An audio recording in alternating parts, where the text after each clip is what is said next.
Hello, जय हिंद दोस्तों। मैं सौरभ आप सभी लोगों का स्वागत करता हूं अपने इस एकलव्य रीजनिंग क्लासेस में। तो कैसे हैं आप लोग? उम्मीद करता हूं आप सभी लोग बढ़िया और स्वस्थ होंगे और अपने एग्जाम की बहुत अच्छे से तरीके से तैयारी कर रहे होंगे।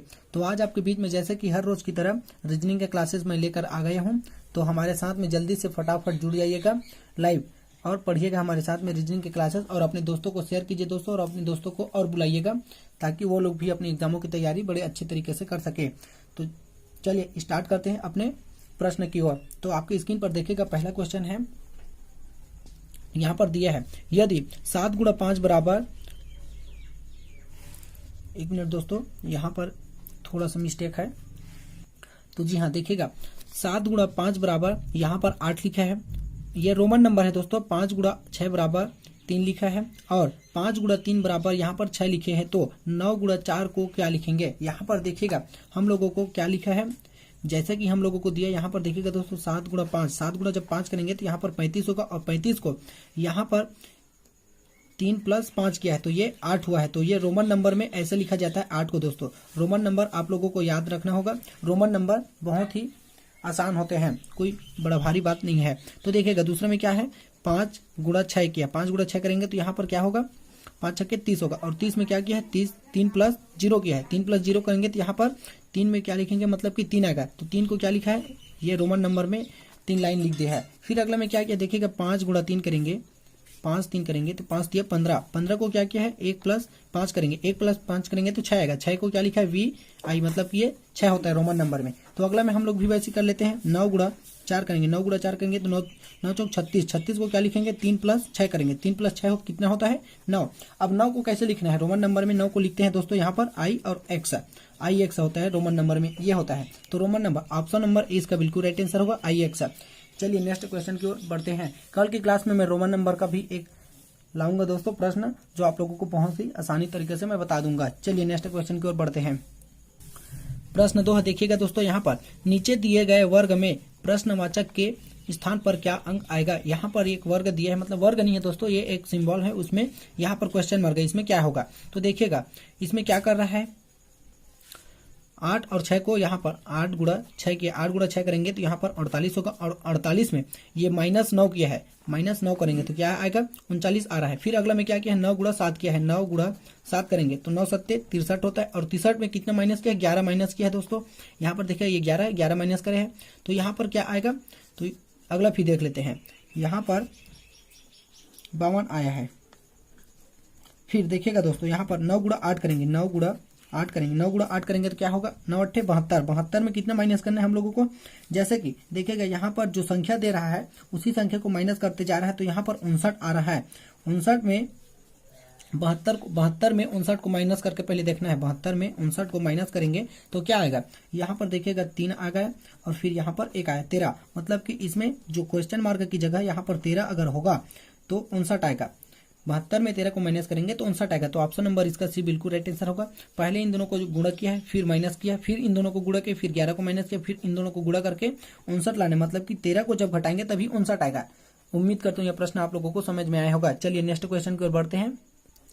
प्रश्न 3 है, देखिएगा दोस्तों, यहाँ पर क्या कह रहा है, रिक्त श्रृंखला को पूरा करो। यहाँ पर दिया है 0 6 24 60 120, अगला है रिक्त श्रृंखला, तो यहाँ पर इसको पूरा करना है। तो जैसे कि हम लोगों को दिया, यहाँ पर दिया है दोस्तों 0 6, तो 0 कैसे आया, यहाँ पर देखिएगा 1 का क्यूब लेंगे, 1 का क्यूब कितना होता है, यहाँ पर 1 ही होगा, और -1 किया है तो यहाँ पर 0 है। फिर अगला में क्या किया है, 2 का क्यूब लिया है, 2 का क्यूब यहाँ पर कितना होता है, 2 का क्यूब 8 होता है दोस्तों, 8 में -2 किया है तो क्या आया है, यहाँ पर 6 आया है। फिर अगला में क्या किया है, 3 का क्यूब लिया है, 3 का क्यूब क्या होता है, यहाँ पर 3 का क्यूब 27 होता है, और 27 में कितना माइनस किया, जो संख्या दिया है उसी को माइनस करते जा रहा है, मतलब कि 3 को माइनस किया है तो 3 को माइनस करेंगे, सॉरी दोस्तों, यहाँ पर 3 को माइनस करेंगे तो क्या आएगा, 24 आएगा। फिर अगला में क्या किया, देखेगा यहाँ पर 4 का क्यूब किया, 4 का क्यूब कितना होता है, 4 का क्यूब हो जाएगा दोस्तों यहाँ पर 64, और 64 में कितना माइनस किया, 4 को माइनस किया तो यहाँ पर 60 आया है। और अगला में क्या कर रहा है, देखिएगा 5 का क्यूब लिया, 5 का क्यूब यहाँ पर 125 होता है, और 125 में फिर 5 को माइनस किया है तो यहाँ पर 120 आया है। तो अगला में जैसा कि हम लोगों को देखेगा 1 का क्यूब, 2 का क्यूब, 3 का क्यूब, 4 का, फिर 5 का, अगला में हम लोग 6 का क्यूब करेंगे, और 6 का क्यूब कितना होता है, यहाँ पर 216 हो जाएगा। 216 में कितना माइनस करना है हम लोगों को, जो संख्या थी उसी को घटाना है, मतलब कि 6 को माइनस करना है। तो 216 में 6 को माइनस करेंगे तो 210 बचेगा और यही इसका राइट आंसर होगा 210। ऑप्शन नंबर डी पे है 210 इसका बिल्कुल राइट आंसर होगा दोस्तों। चलिए नेक्स्ट क्वेश्चन की ओर बढ़ते हैं। प्रश्न 4 है, देखिएगा दोस्तों, संबंधित संख्या ज्ञात कीजिए। यहाँ पर 5:100 है तो 7 अनुपात क्या होगा, तो यहाँ पर 5 के अनुपात के 100 में जैसा कि 5 का स्क्वायर करेंगे तो यहाँ पर 25 होगा और 25 गुणा 4 किया है तो यहाँ पर 100 आया है। तो अगला में हम लोग भी वैसे कर लेते हैं, 7 का स्क्वायर करेंगे, 7 का स्क्वायर 49 होता है और 49 को यहाँ पर 4 से मल्टीप्लाई करेंगे तो यहाँ पर 196 होगा। 4 को जब 49 से मल्टीप्लाई करेंगे तो 196, इसका बिल्कुल राइट आंसर होगा ऑप्शन नंबर डी। चलिए नेक्स्ट क्वेश्चन की ओर बढ़ते हैं। प्रश्न 5 देखिएगा दोस्तों, आपकी स्क्रीन पर दिया प्रश्न 5 क्या कह रहा है, किसी फोटो में महिला की ओर इशारा करते हुए एक व्यक्ति कहता है कि वह मेरी सास की पति की एकमात्र संतान की ननद है। यहाँ पर ननद है, उस महिला का उस व्यक्ति से क्या संबंध है। तो यहाँ पर देखिएगा दोस्तों, जो व्यक्ति है वो क्या कह रहा है, एक फोटो में महिला की ओर इशारा करता है, एक फोटो में महिला की ओर इशारा करता है। ये व्यक्ति है, ये एक फोटो में महिला की ओर इशारा करता है। वो क्या कहता है, वह कहता है कि वह व्यक्ति कहता है वह मेरे सास की पति, वह मेरे सास की मतलब कि ये सास हो गए, फिर इसके पति, सास के पति दोस्तों यहाँ पर देखिएगा पति क्या कह रहा है, सास की पति की एकमात्र संतान है, इसका मतलब एकमात्र संतान, यहाँ पर संतान हो गए तो पुत्री हो गए, मान के चलो पुत्री। तो ये क्या हो गया, ये सास की एकमात्र सास की पति के एकमात्र संतान, संतान मतलब ये आपस में एक दोनों पति पत्नी हो गए, मतलब कि ये पत्नी हो गए दोस्तों। फिर क्या कह रहा है, संतान की ननद है, ननद मतलब इस पुत्री की ननद यहाँ पर होगा और ननद है तो इस व्यक्ति का संबंध इस ननद से क्या होगा। तो देखिएगा अपने पत्नी की ननद को क्या कहेगा, बहन कहेगा। तो ऑप्शन नंबर किसमें है, बहन। देखिएगा ऑप्शन नंबर सी पे है बहन, इसका बिल्कुल राइट आंसर होगा। चलिए नेक्स्ट क्वेश्चन की ओर बढ़ते हैं इसी के साथ दोस्तों। प्रश्न 6 देखिएगा जी, यहाँ पर ए बी और सी का पिता है, ए बी और सी का पिता है, बी ए का पुत्र है किंतु सी ए का पुत्र नहीं है, सी का ए से क्या संबंध है। तो यहाँ पर क्या कह रहा है, देखिएगा ए जो ए है वो बी और सी का पिता है, मतलब कि ए है वो बी और सी का मतलब कि पिता है, ये पिता हो गए और ये दोनों आपस में मतलब कि भाई बहन हो गए, जो भी हो, या भाई भाई होगा या बहन भाई होगा, जो भी होगा। तो ये दोनों इनके संतान है। तो क्या कह रहा है अगला में, बी ए का पुत्र है, जो बी है वो ए का पुत्र है, मतलब कि ये पुत्र हो गए। और फिर क्या कह रहा है देखिएगा, किंतु सी ए का पुत्र नहीं है, किंतु सी जो है वो ए का पुत्र नहीं, मतलब कि यह इसकी पुत्री होगी। पुत्र तो बी हो गए तो पुत्री नहीं है, मतलब कि ये सी इसका पुत्री हो गए। तो क्या कह रहा है, किंतु सी का ए से क्या संबंध है, मतलब कि जो सी है उसका ए से क्या संबंध है। तो सी ए से क्या संबंधित है, वो उसकी पुत्री है। तो ऑप्शन नंबर 20 का बिल्कुल राइट आंसर होगा। चलिए नेक्स्ट क्वेश्चन की ओर बढ़ते हैं। प्रश्न 7 है, देखिएगा दोस्तों, देखिएगा क्या कह रहा है, एक घड़ी में 4:30 मतलब कि 4:30 बज रहे हैं, यदि घंटे की सुई पूर्व की ओर हो तो मिनट का सुई किस दिशा में होगा। यहाँ पर मिनट का सुई को पूछा है, मिनट का सुई किस दिशा में होगा ये पूछ रहा है हम लोगों को। तो यहाँ पर कोई घड़ी, यहाँ पर मैं घड़ी बना देता हूँ, ये घड़ी होगा। तो देखिएगा दोस्तों, ये यहाँ पर 12 होता है, फिर ये 3 होता है और ये 6 और ये 9। तो यहाँ पर देखिएगा क्या कह रहा है, कोई घड़ी में 4:30 हो रहा है, तो मतलब कि यहाँ पर 5 होगा और यहाँ पर 4 होगा, ये 5 और ये 4, 4:30 मतलब कि यहाँ पर होगा घंटे की सुई, घंटे की सुई यहाँ पर हो गया दोस्तों। फिर क्या कह रहा है, मतलब कि जब घंटे की सुई यहाँ पर होगा तो 4:30 की जगह में कोई भी घंटा बज रहा हो तो 4:30 होगा। तो मिनट का सुई यहाँ पर 6 की तरफ होगा, 6 की तरफ यहाँ पर होगा।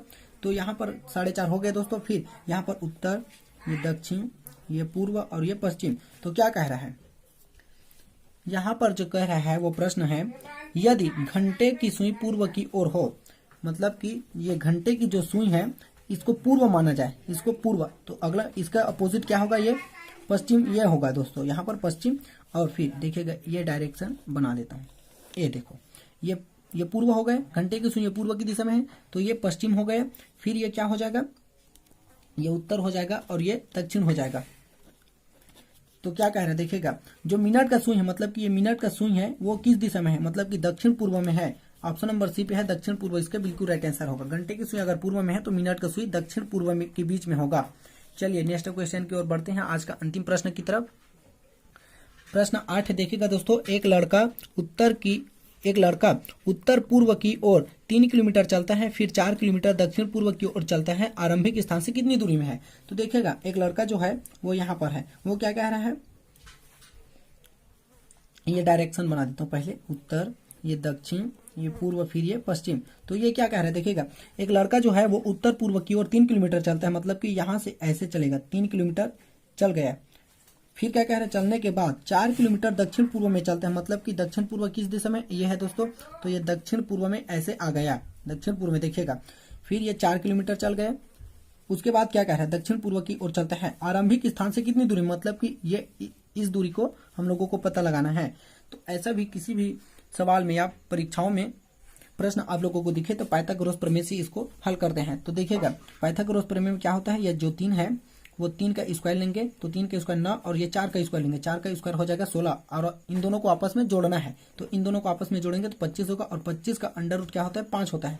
तो 5 किस ऑप्शन में, देखिएगा 5 ऑप्शन नंबर सी पे है, 5 किलोमीटर। ये जो बीच की दूरी है ये 5 किलोमीटर है। आज के लिए बस इतने प्रश्न लाए थे दोस्तों, बहुत मेहनत करके प्रश्न बनाता हूँ आपके लिए। तो कमेंट में बताइएगा मेरे पढ़ाई हुआ आप लोगों को कैसा लगता है, और मेरे चैनल को please like, share and subscribe करना न भूले दोस्तों। ज्वाइन करें और अपने दोस्तों को शेयर करें ताकि वो लोग भी अपने एग्जामों की तैयारी बड़े अच्छे तरीके से कर सकें। कल फिर क्लास में मिलेंगे, तब तक के लिए जय हिंद, जय भारत।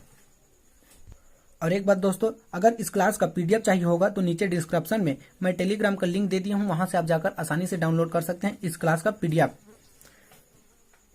जय हिंद।